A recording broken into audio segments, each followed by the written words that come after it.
It's a weekly cartoon, political satire, that I started 26, 27 years ago to run in alternative weeklies, which were newspapers that sprang up around the country as an alternative to the mainstream newspaper, the more corporate-owned newspaper. And they were open to left-wing politics and stranger styles. The way the strip began, it was styled after old American advertisements. It was a sort of a satire on consumerism, and so there were many layers of irony in the dialogue. I never spoke directly with my own voice. So Sparky was the character who came in, spoke directly to the audience, and spoke more in my real voice. I think the drawing style, especially for Americans, is very friendly and familiar. It's based on this very widespread cultural graphic imagery.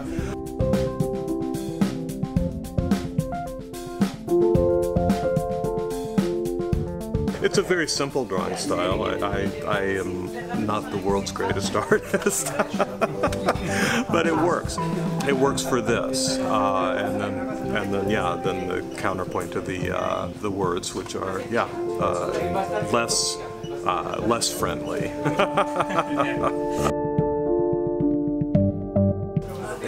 For most of my career, the news cycle, what people are talking about over the course of a week, maybe there would be one topic that everyone would be talking about, or maybe there's not something dominating the news, and then I talk about healthcare or gun control or something. These topics that are recurrent in a lot of my cartoons. With Donald Trump, two things.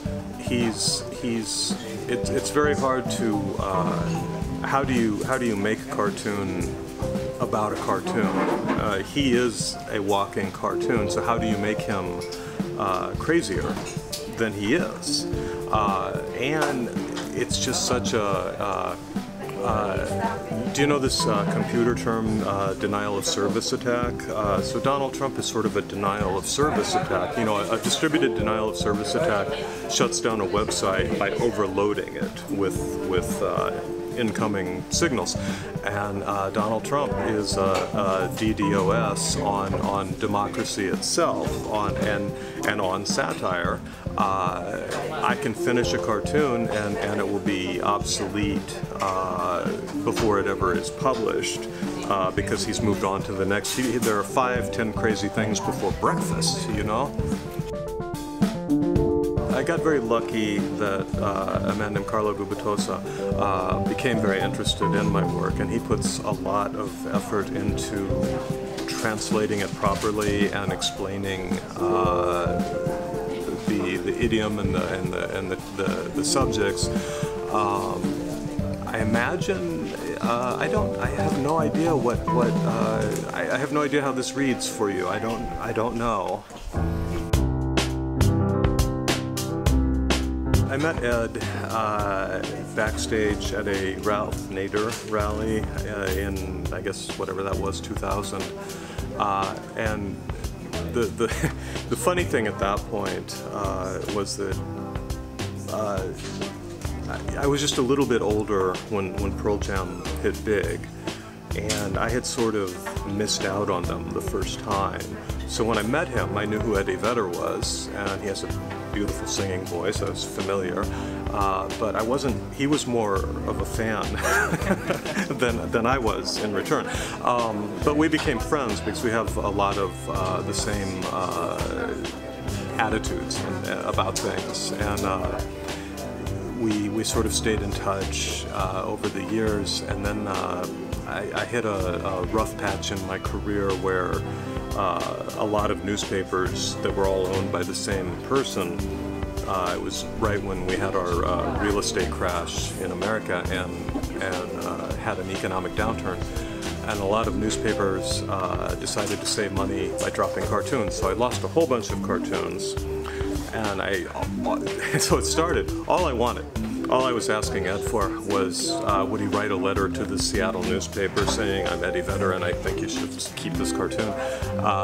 Instead, he said, why don't you design our next album cover? And then we became very good friends because we were working closely together.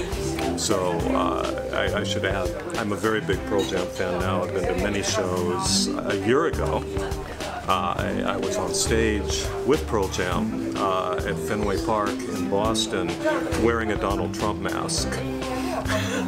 Came out as part of a crew member had a birthday, and I came out carrying a cake with a Donald Trump mask, and we all thought it was a big joke because it was before the election. And, you know, turned out to joke was on us.